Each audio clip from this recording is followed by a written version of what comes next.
All right, so I decided to kind of take this as a road trip because that's how I ended up in my career. So we'll start with the background of myself. The early years, so I was born in Pine Bush, New York, a little small mountainous town, about an hour and a half north of New York City.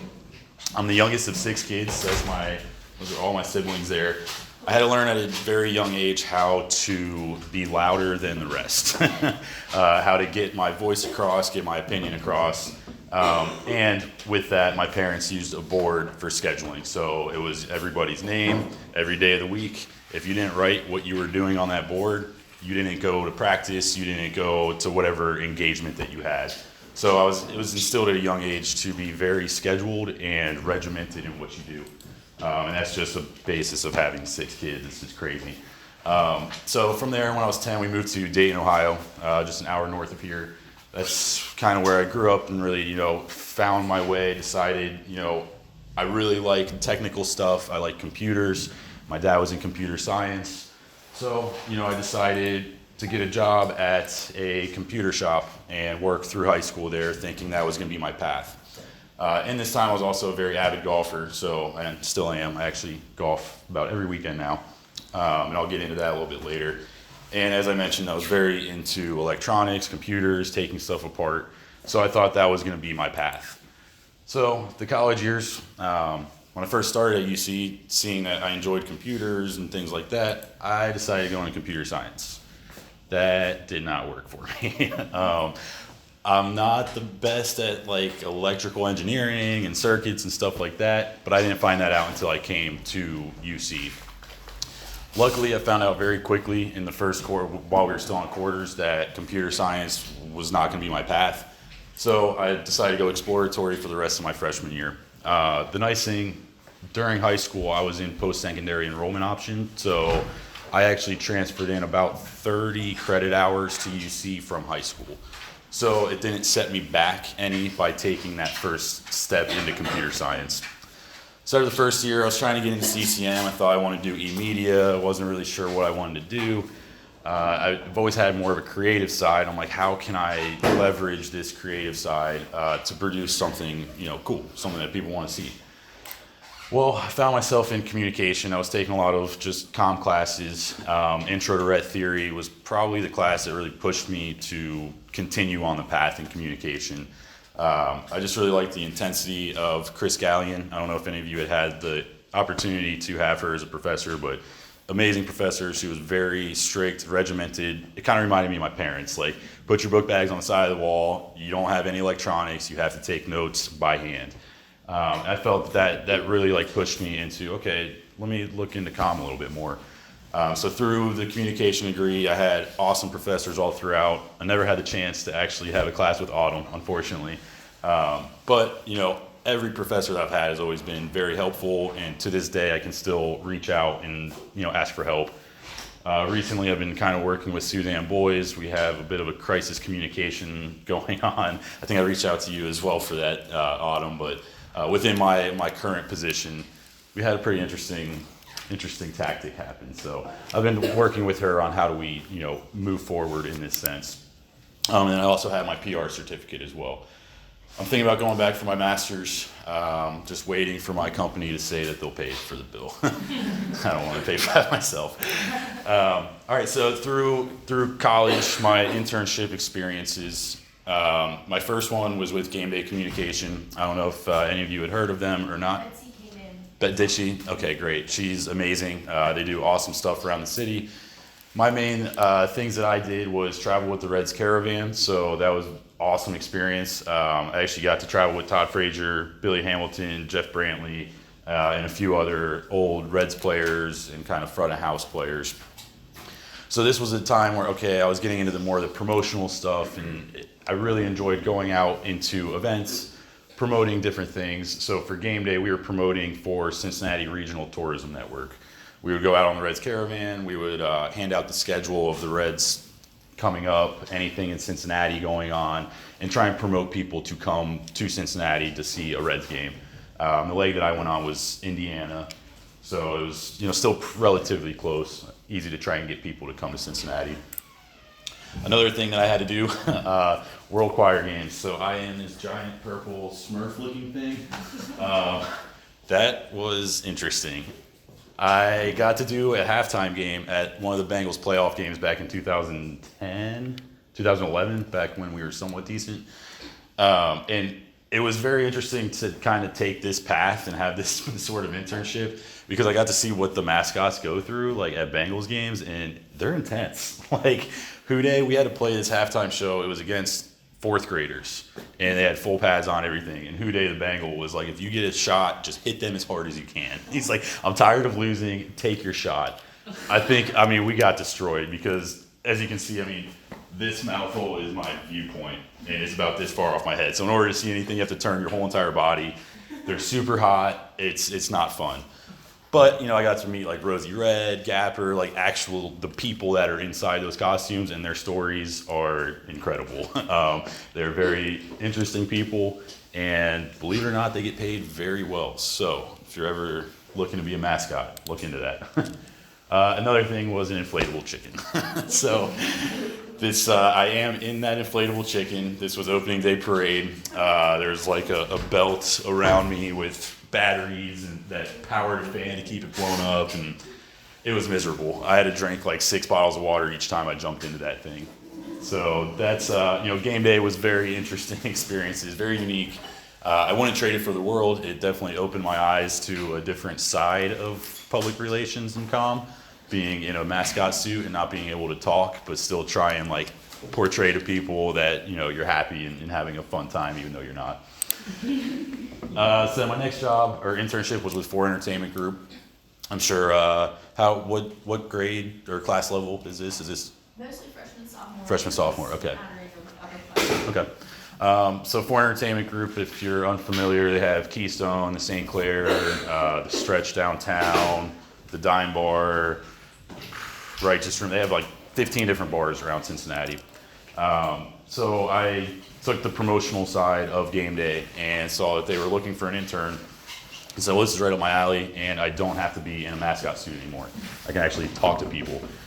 So through this internship, I managed their social media accounts for all the Keystone Bar and Grills, all of Righteous Room, Sandbar, and the Lackman. So 4 total bars, but 7 total accounts because Keystone had 3 locations at the time. So that was my first kind of foray into social media.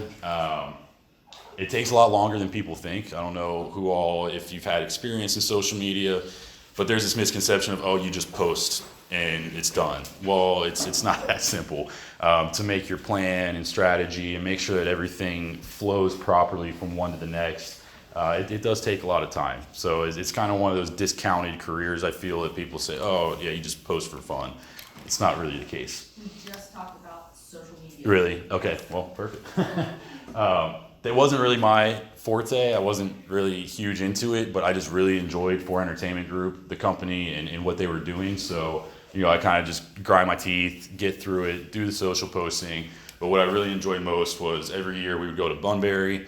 So I would actually get paid to go to Bunbury, walk around and watch bands, and hand out koozies to people and say, hey, come to the Lackman, come to Righteous Room, wherever their after parties were. So that was neat because I got into a lot of events that I probably wouldn't have gone to. But the fact that we'll pay you to go and do this, why not? And then also, other promotions, so like the Cincy Beer Fest and things like that. So that was, my experiences through college.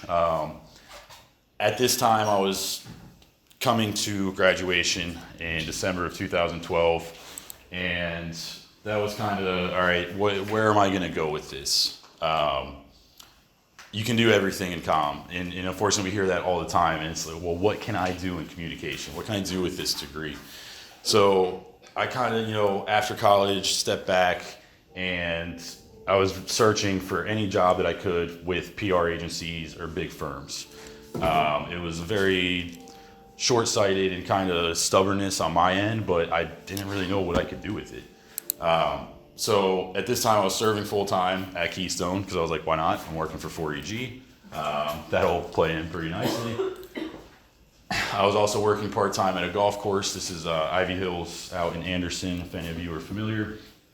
And again, searching for work, but very stubbornly. I was very dead set that I need to have a marketing manager job or a communication manager job, something more management style. That's not reality. To get into management right away, if you can do that, that's impressive.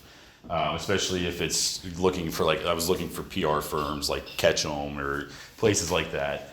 I wanted to work for a big international company and have a chance to travel was my main goal. So this all didn't really work out for me. I decided to up and move to North Carolina. It's called a playability test for the PGA, and that's if you want to be a club pro, you take this test, 36 holes, 2 rounds, all at once. If you pass it, then you can kind of start your way into the educational program of it and become a club pro. So I made a bet with myself, if I take the test, pass it the first time, then I'll go that route. So took the test, passed it up in Springfield, Ohio, jumped in the car, drove to Wilmington, North Carolina for a phone interview right after. So that was a long 2-3 days. I got the job and I decided, okay, well, why not? Let's move down there. I think that's a good opportunity. It's a large golf management company that has golf courses all around the world. This could be my opportunity to move up, advance, even if I have to start as golf professional, to move into their marketing arm somehow. Well, this was a retirement community down in Wilmington. I didn't really think this one through. My focus was teaching juniors how to play golf and running junior clinics and building the game from the youth, and there weren't really any juniors down there, so didn't really work out how I had planned it, but that's life. You just gotta keep rolling with the punches.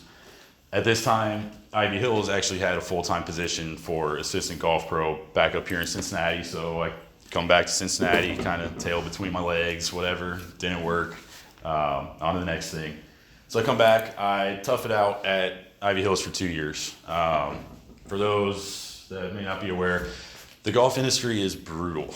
The sports industry is brutal. The hours, they're not very good to you. So in the golf industry, I was working 60 to 80-hour weeks in the summer. No chance to really go on vacations or enjoy 4th of July, Labor Day, things that people do during the summer, because I was always hosting golf events. So this kind of started to wear on me a bit. But through this, I had the experience of merchandising our pro shop, doing email campaigns to our membership, creating flyers for our membership, and really starting to get a little bit more into a marketing role in a smaller sense. So, I started to feel a little bit stagnant. I didn't see much growth. The nice thing when I moved to North Carolina is I had met 10 to 12 other professionals that had been in the industry for 8 to 10 years, and of them, there's only one still left in the golf industry. So it was kind of good that I had met this group of people. They really helped me to think, maybe there is a different route outside of golf, which I was very stubborn in the sense, I want to stay in golf. My grandfather was a golf pro. I always played, that was my passion. But, sometimes you just got to bite the bullet. And I just quit, again, stubbornly. Didn't have any job lined up, I just quit. So this was in November of 2016. I decided to take a road trip. I don't have a job, I don't have anything going on. I've got family that lives up outside Boston, a sister that lives outside Philly, and a friend that lives outside New York. So I was like, all right, I'll take a road trip, take a week off, just kind of, not have to worry about work, not have to think about anything. And, when I come back, I'll hit the ground running.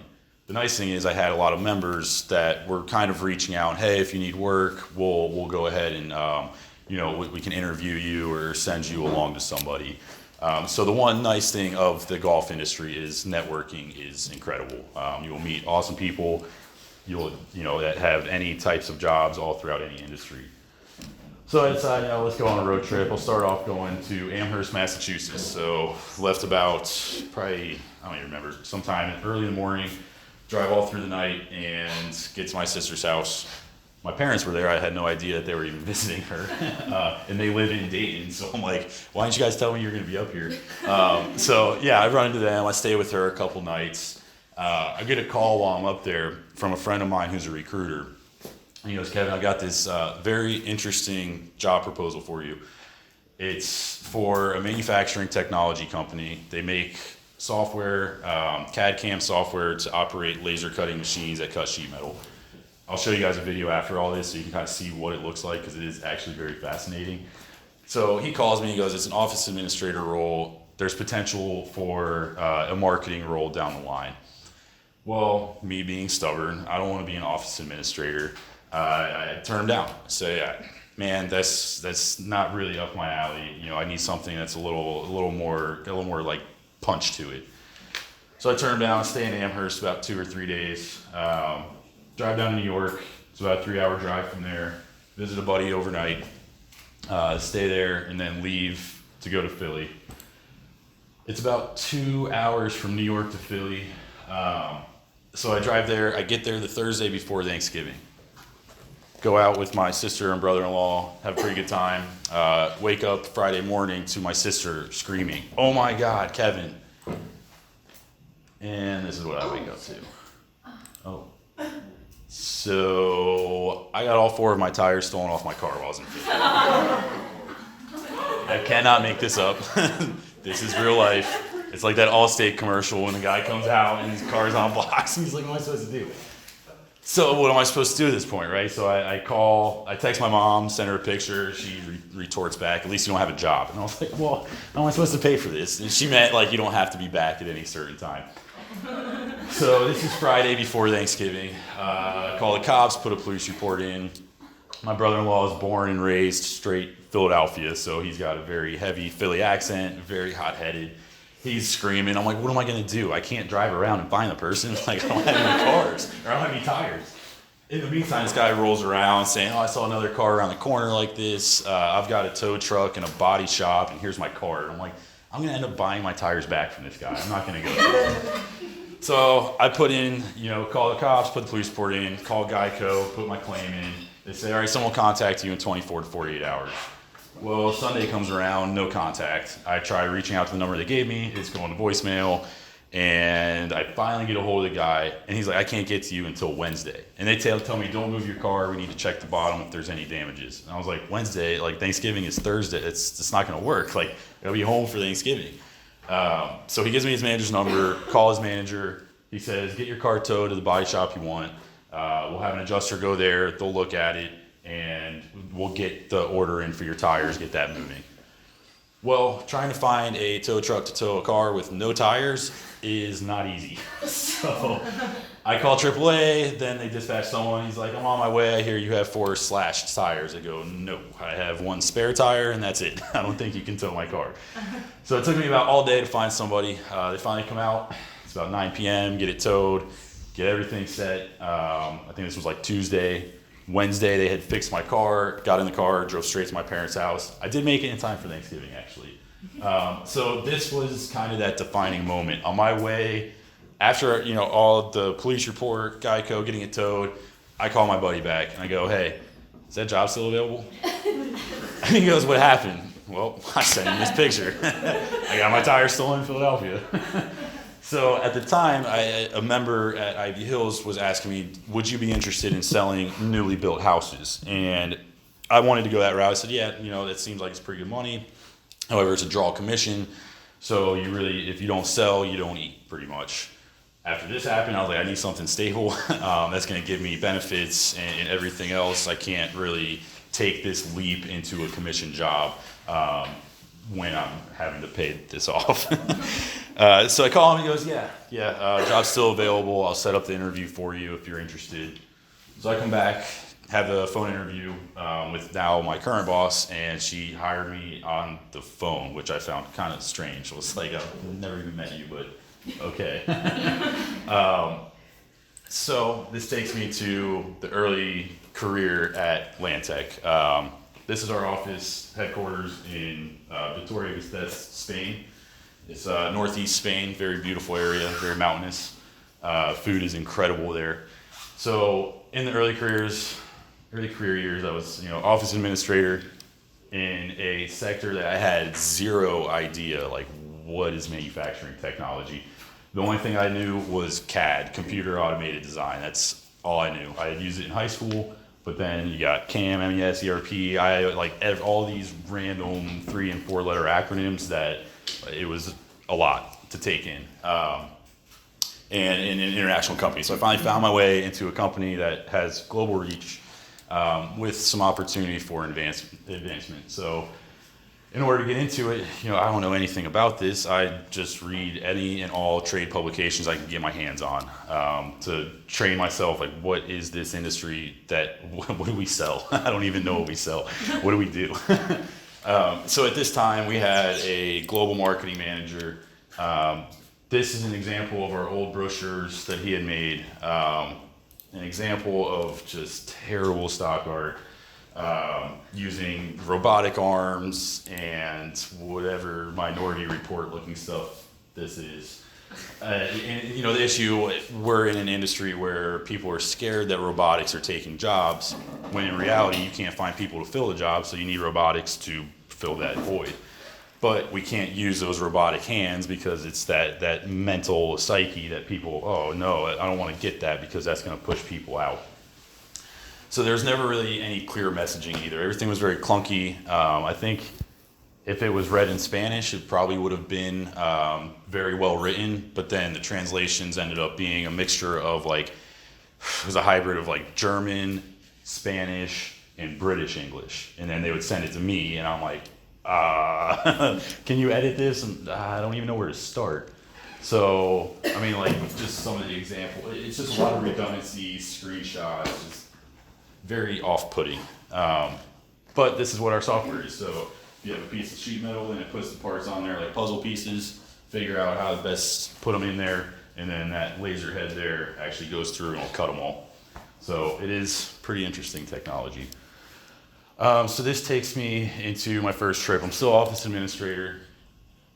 They were having a sales and marketing meeting in July of 2016. This is my first year there. So my boss asked me, hey, you want to go over with me? And yeah, of course I do. I'd love to go over there. I've never been out of the country. This is my first trip abroad. Get my passport, get all packed up. So our first flight is from Cincinnati to Detroit. If anybody's ever flown through Detroit, you never leave there on time. We're taxiing to go take off in Detroit. They come over the intercom and say, we have to go back. There's not enough fuel in the plane. What? Now this is going to Amsterdam. And they go, there's not enough fuel in the plane. Okay, good thing you found out now, but what? So it took an hour to fill the plane because apparently they forgot about one of the fuselages. So yeah, we finally, we take off. We go from Detroit to Amsterdam. At this time, right as we're landing in Amsterdam, our plane from Amsterdam to Bilbao was taking off. So now we've got an 8-hour layover. They, did that stop recording? That's good. Okay. So we've got now an 8-hour layover. We're gonna have to bounce around to Valencia and then up to Bilbao instead of just straight to Bilbao. And we're kind of working with KLM, that's Delta's overseas partner, trying to get on the next flight that goes straight to Bilbao. They tell us, oh, flight's full, there's no seats left, we'll have to put you on the next one. My boss is on the phone with Delta. Turns out we were on that flight. They never looked at our tickets. They just said, oh, it's full. So we were actually on that flight, but we didn't actually go on the flight. So we end up in Valencia. We get to Valencia trying to speak broken Spanish and broken English between people. Hey, we want to make sure our luggage is at Bilbao. Yeah, it's been checked through. Everything's there. So we go Valencia to Bilbao, and we lost our luggage.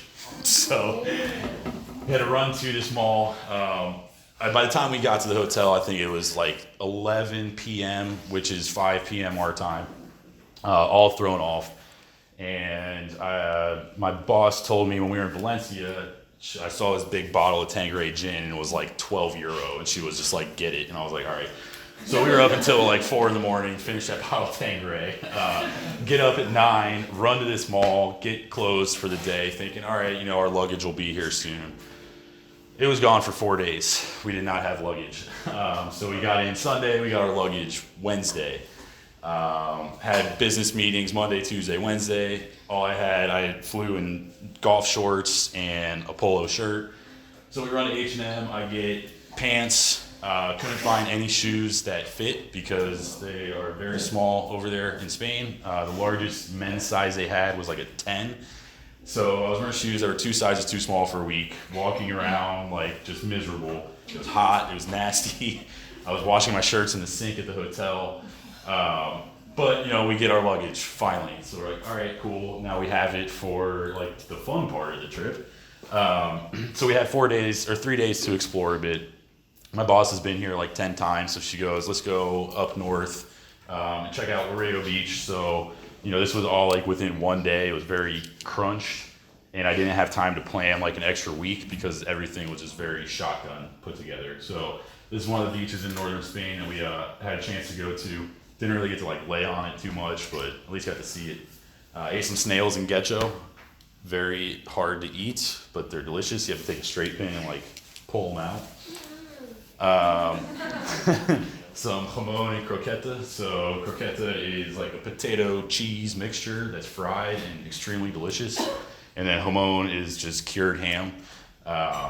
It's kind of hard to get here in the States, but there are some places that do have jamon. And then I visited the Guggenheim Museum in Bilbao. Interesting thing, all this exterior sheet metal that was cut using our software. It was programmed using our software, so it's pretty neat. Now I'm in this industry, I can't like look at stuff and be like, oh, I wonder who designed that, like if we can get in there and do that. All right, so that was my first trip. It seems every time I travel, there is something crazy that happens. That one, not too bad. Second trip was for our international meeting. My boss had some family stuff come up, so she couldn't go. Another shotgun trip. This was 2 weeks before the meeting. She goes, "Hey, Kevin, like I can't make it. Can you go to the international meeting on my behalf?" So I say, "Yeah, sure. Why not? I don't have any kids. I don't have any family. Nothing to worry about. Like that's fine." So I booked the tickets. I didn't think to like pay the extra to buy the seats. My seat was right next to the bathroom for 8 hours going overseas. No one shuts the door in the bathrooms on the airport or the airplanes either. I mean, they just leave them open, and the whole time I kept closing it. But luckily, that was the worst of this trip. I was able to deal with that. So while we're there, the international meeting, we have 20 offices in 14 countries. So various sales directors, technical directors come into Spain. They go through our annual analysis of sales, revenue, and goals met, goals that we didn't meet, and then moving forward what we need to do. Also showing some products demos. These are new products that they're rolling out to get us familiar with what's coming up and what's in the pipeline as far as development goes.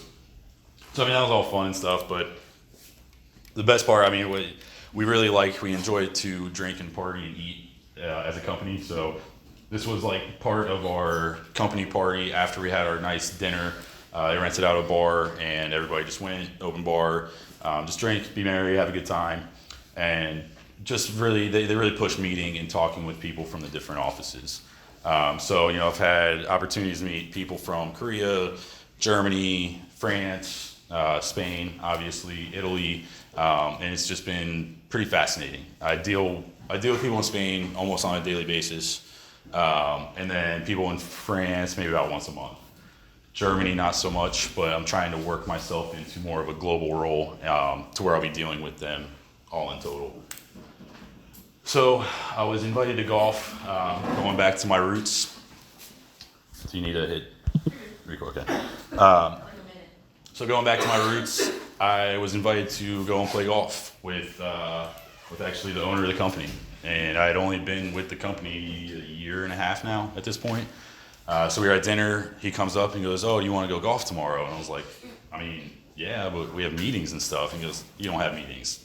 Okay, fine. So we go out, sneak out at lunch, and play. Do I have any golf fans out here? Okay, so he actually belongs to John Rahm's home course over in Spain. So got to play John Rahm's home course. For those that are unfamiliar, he's a very passionate Spaniard professional golfer. Younger, I think he's like 25 or so, 24, 25, but he's he's their god when it comes to golf, pretty much. So it's neat, and being asked from the owner, like, I'd only been there a year and a half. Hey, you want to go golfing? The technical guy I was traveling with was a little upset with me. He was like, you got out of the second half of the meetings. Well, I couldn't tell him no. Like, I would have gotten fired. Like, you don't say no to the owner of the company if they're asking you to go golf. And he was all upset. I was like, well, learn how to golf. And then, duh.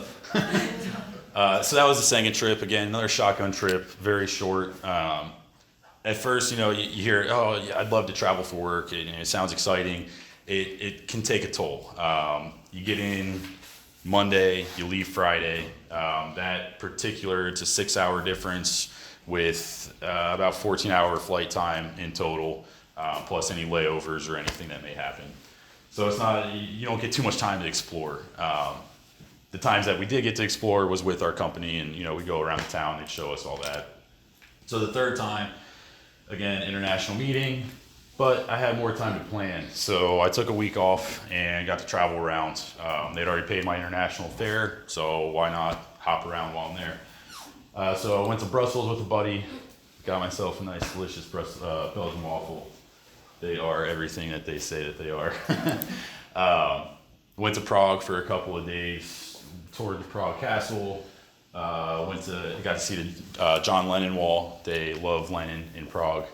And this wall is probably 300 feet long, all kinds of graffiti, Lennon lyrics, Beatles lyrics, portraits of him, or Yoko Ono. I don't know if there's one on there. So a very, very unique and interesting area. I went to Amsterdam for 4 days. At this point, my buddy had to go back to Spain for work, so I was just kind of trouncing around by myself.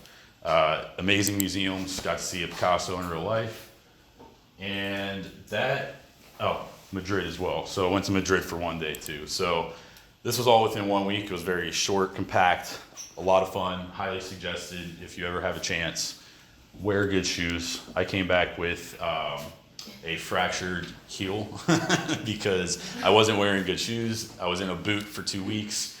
The Prague streets are all cobblestone, and Amsterdam streets all cobblestone. So, it's very rough on your feet. And I didn't think, I should wear good shoes. And that's why I saw everybody wearing Doc Martens over there, I think. Very thick boot soles. So this brings me to my current years. What do I do with Lantek? What do I do at Lantek? People ask me that all the time. Obviously, I say, well, I'm the marketing manager for the U.S., so I was able to work my way up from office administrator to marketing manager. I think my boss had that goal in mind when she first hired me. We have this kind of ongoing joke that you can't hire anybody better than a Bearcat, which is kind of true. All the salespeople that we've had that weren't UC grads, they are gone.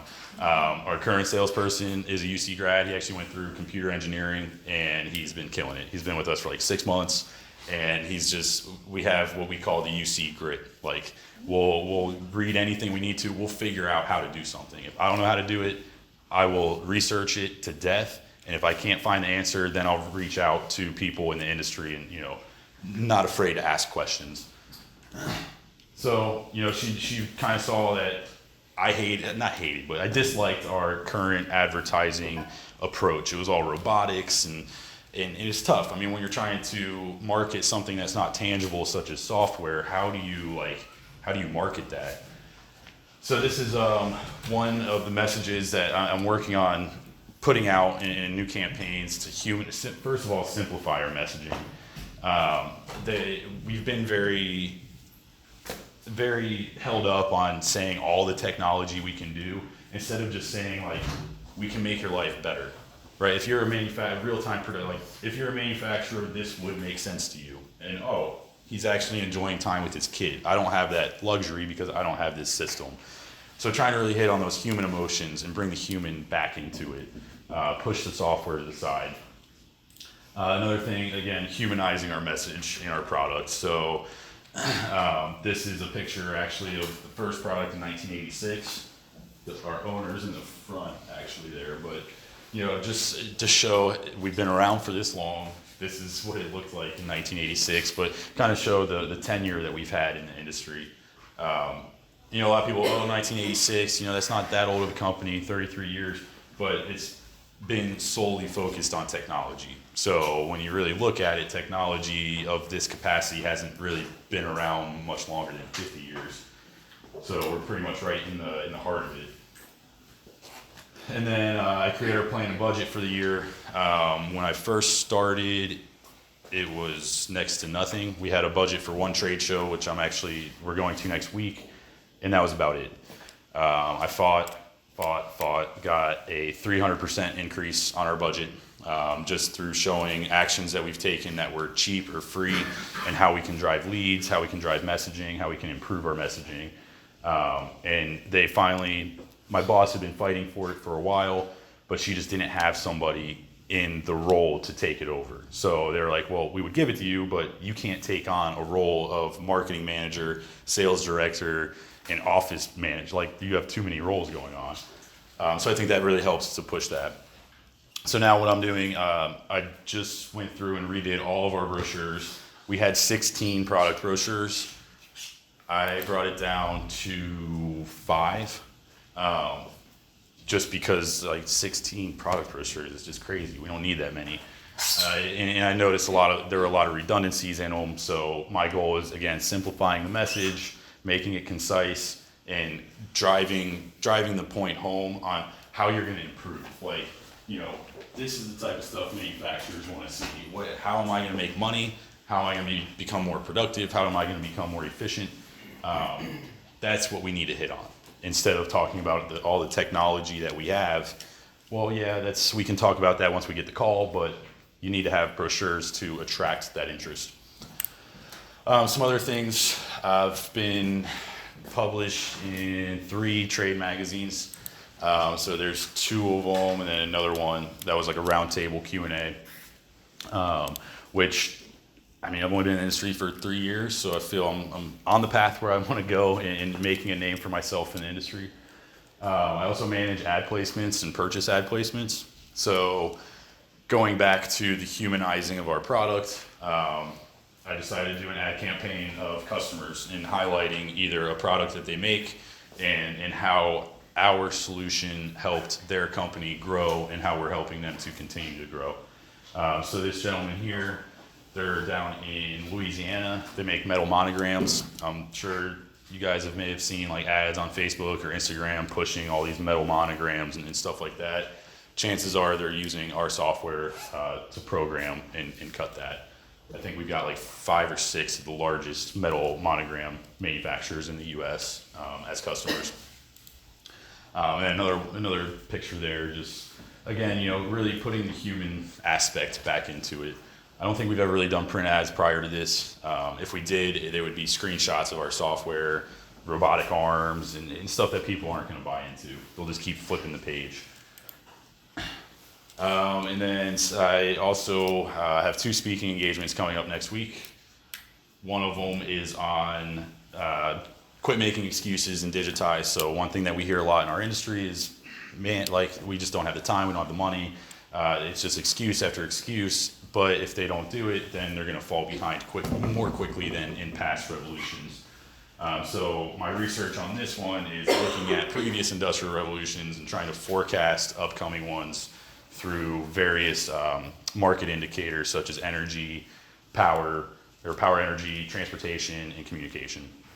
And then the other one that I'm speaking on, which is going to be interesting, using artificial intelligence and machine learning to quote in manufacturing. I still have a lot of research to do for that one. I'm only a week away too, so I really got to hunker down on that.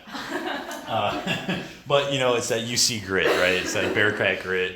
I work best under pressure and tight deadlines, so it'll all work out. And then I also manage relationships. So the association that puts this show on, FabTech, is the Fabricating and Manufacturers Association. They're the largest association of manufacturers in the U.S. So I manage our relationship with them. I manage our relationship with the NAM and the PMA. So they're all, again, acronyms, but all manufacturing associations.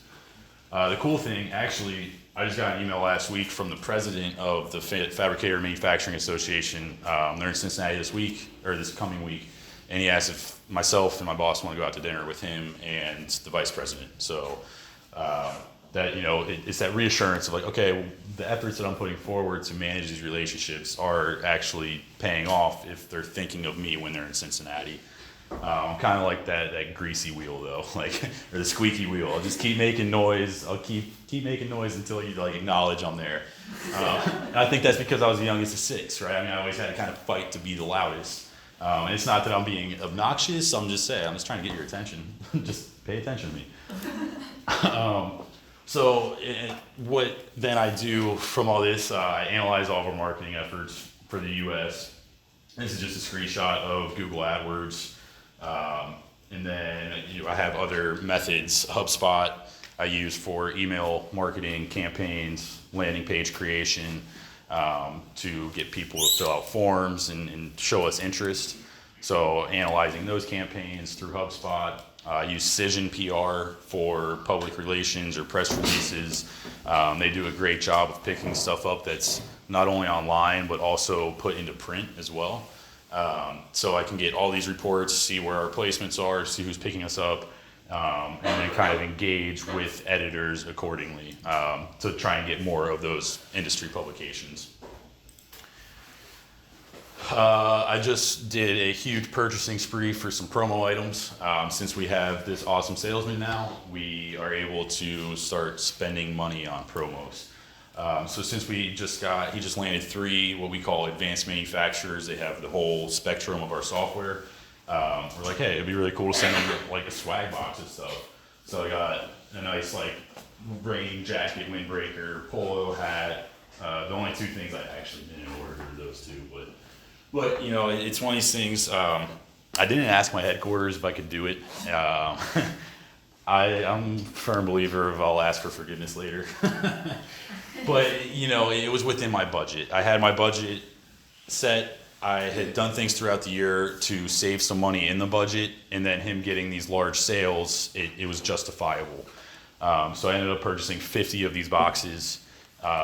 I'm packaging them all my own and sending them out just to save some money on that. But once they get what is today? Ooh.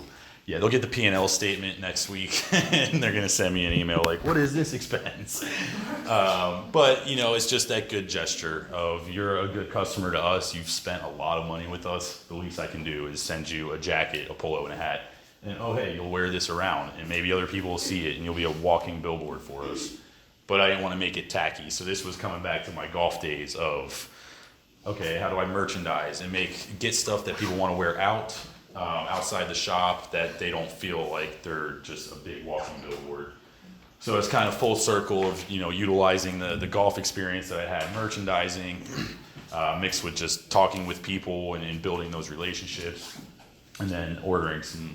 This is the fun part of the job, the ordering the swag and all that stuff. I also design our expo graphics. So this was our booth last year. This year is going to be kind of similar. I don't have it pulled up, but just I wanted to make it clean. In the past, there were a lot of words on our booth, a lot of crazy diagrams that made no sense at all. It may have made sense to like some manufacturers, but when I looked at it, I couldn't do it. I would shut down. So my push, and being that we're a global company, is short messaging, very concise with icons. So in this way I can translate this into the 20 languages that we have quickly, easily, and probably not have to change the words too much. Because I find that when we translate to German, their words are extremely long, so now it's okay, we've got to find a middle ground here. So when I first proposed the idea of these, there was a little bit of hesitation from our headquarters. They didn't, the messaging, we don't know that people would know what we do, would draw people in. They ended up using these all around the world this year. So it's like, kind of made me feel good, like, all right, you guys were leery about it, but now you're using it. So, it's just persistence, I guess. So now I assist in social media. Social media is not my forte, like I said earlier. I don't have the patience for it really. But going back to trying to humanize our product, so bottlenecks in production is when something stops like at one machine and it holds up stuff behind it. That's what a bottleneck is. So you can't move forward until you clear the bottleneck. So this is, manufacturers understand what bottlenecks are for in production. So hey, they're not for productions for beer, or in lieu of the World Series, manufacturing solutions to hit it out of the park. So just trying to take it away from being so software focused, and putting good messaging like that. So outside of Lantek, I'm the vice president for the UC Friends of Communication Alumni Association. My major initiative last year, I managed our rebranding effort. We had a pretty dated and sophomoric logo that we were using. It was just a pennant with UC Friends of Com. And we were really pushing on professional development workshops and mentorships and stuff like that. So I was like, what can we do to make this look more professional? So I worked with two other women, and they came out with this logo, which is amazing. The idea behind it is UC Bearcats going back to the grit, and we think outside the box. So we've got this open box here, and then we're not just Bearcats. We realize that you've got also your personal lives and what you enjoy. So that's what the Beyond Bearcats is. And now that we've graduated, we're out of school, like we're beyond UC, but we still have our tie back to it. My biggest effort in this was creating the new website. Again, make it more professional. It was blog-based before. It was on WordPress, and it's trying to push a professional development and professional type of look and feel. We were just kind of missing the mark on that. So I went through and just revamped the whole website, made it more as an association type of thing or organization, as opposed to just writing blogs every now and again. And I've got some cards up here if you all are interested. We do have our mentorship program open right now too.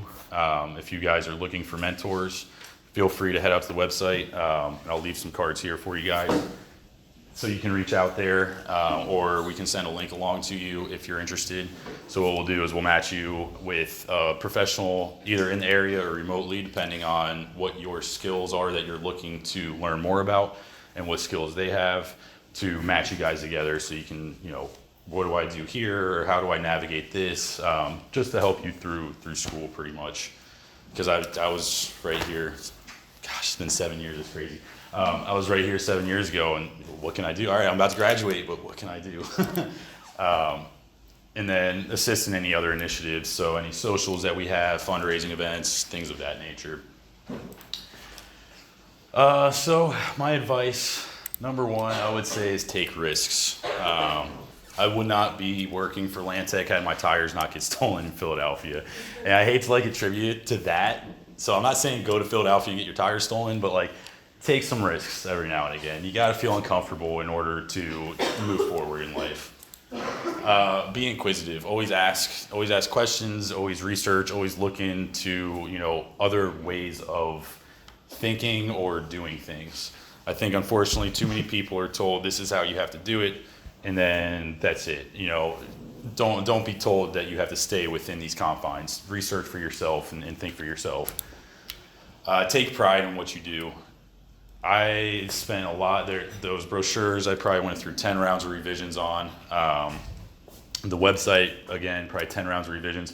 But I would rather take the time and knowing that the final product is going to be a good product that's put out there, because I don't want that dark mark on my record, or not record, but you put out a bunk brochure that nobody likes. I mean, so take pride in what you do, own up to it. If it doesn't work, that's the biggest thing.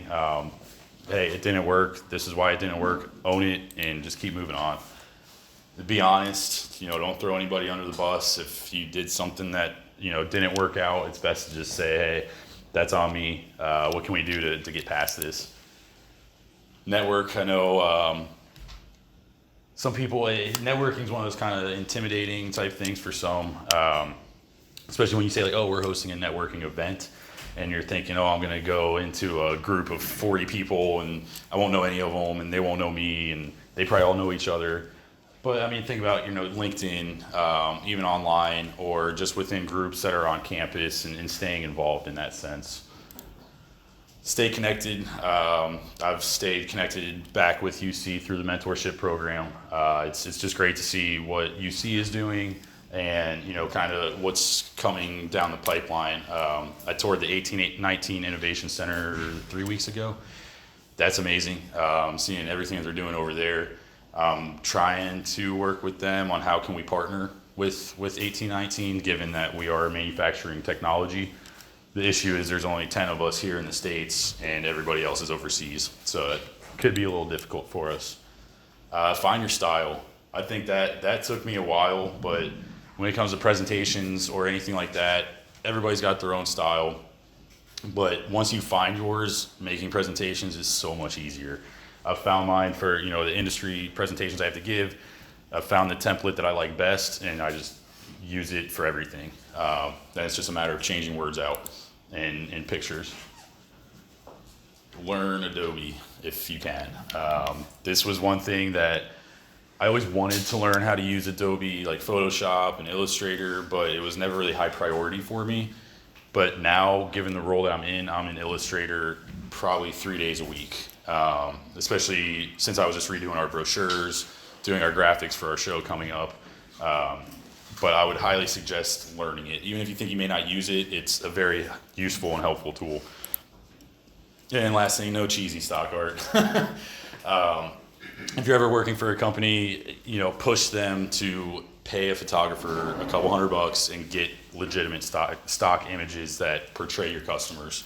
This is one thing I've been having a difficult time with, but we're really kind of overcoming it with our headquarters finally, is the use of the robotic arms and Minority Report looking stuff, trying to get more of our customers in there.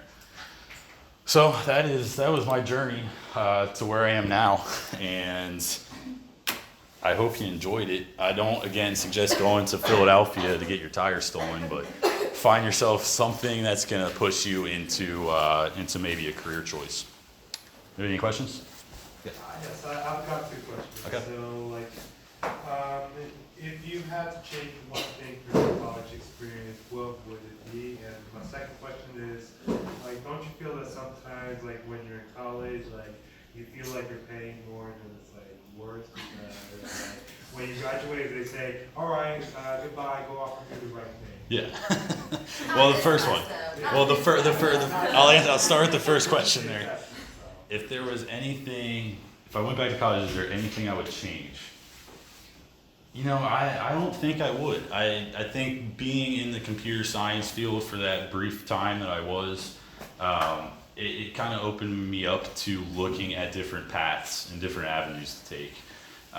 And then, obviously the internships, game day, a lot of those mascot ones were, I hate to say it, but punishment. I had gotten a little bit of trouble with them, so I had to wear the mascot suit for punishment pretty much, but, it's still very, very interesting. So I don't think I would really change anything. Actually, the only thing that I would do differently is going back to the learning Adobe skills is I would have taken graphics classes. I tried to take one in the DAP program. The professor said, here's a list of books that you can buy, find the ones that you think are best for you and teach yourself. So I just dropped the class. Going back to the value thing. Why am I going to pay for this class if I'm going to teach myself everything? And you're not even going to tell me, you just gave me a list of books, but it's also there might be other books that you can find, so if you find them, use them. Well, I'm not paying for that. I'm paying for your knowledge and you to guide me in this sense. I feel UC does a great job with internships and really pushing the go out, get this experience while you're in school. I never have felt that the value was never there. I've always felt that UC was a great value and meeting great people, always doing great things with internships and stuff like that. But I will say too, being in the manufacturing technology sector, I see it all the time. Apprentices would have a better shot than going to college for 4 years and then trying to get into manufacturing technology to run these machines, because it's not that you wasted 4 years in a classroom learning theoretical and hypotheticals. It's that this person has 4 years of on the job experience, and you're both the same age. So we're gonna go with this guy's got 4 years, this girl's got 4 years experience. And I'm starting to see a shift in all the research that I do of not pushing college so much anymore and opening more of these trade schools and tech schools. The Ignite Institute down in Northern Kentucky is amazing, what they're doing. Toyota has donated a facility for high school students. They get their GED and associates in manufacturing technology when they graduate at 18. So, and then Toyota's like, hey, you already know all of our systems. You want a job? We don't need to train you. You've already been trained. So I mean, there's definitely different routes to take, but I felt this has always been a good value for me. Any other questions? Yeah. Since you're an international company, how do you deal with the language barriers? Did you know any other languages? It is required to know English in our company. I I took German in college because it fit my schedule to graduate early. I don't remember much of it. I can read it a bit, but speaking it, listening to it, I'm lost. Spanish, the difficult thing is where our company's headquartered, they speak Basque, which is closer to like Portuguese, and it's not like Catalonian Spanish, so it's nowhere close actually. Like you'll see signs next to each other, it's Spanish and Basque, and they're completely different. So the language barrier, it is tricky, especially via email, when you're trying to email back and forth, and you're just, what are you trying to say?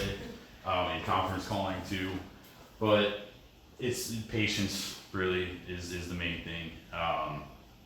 Whenever I am over there, I always make sure that I slow down my speech and really enunciate my words, because I know that I couldn't imagine having to translate words in my head in my native tongue.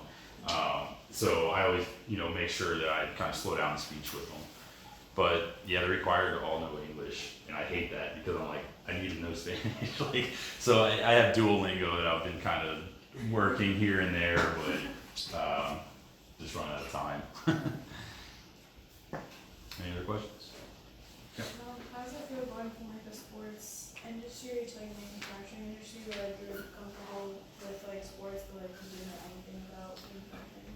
Yeah, it was, I'm not gonna lie, the first like 6 months at Lantek, I was beating my head against the wall because I went from never being behind a desk and running around like a chicken with my head chopped off to now I'm confined to a cubicle. And at the time, I was just office administrator, so there really wasn't much role or responsibility for me to do. So it was a lot of research, and it was a difficult push, but I wouldn't trade it. I mean, I really, the manufacturing sector is exploding right now.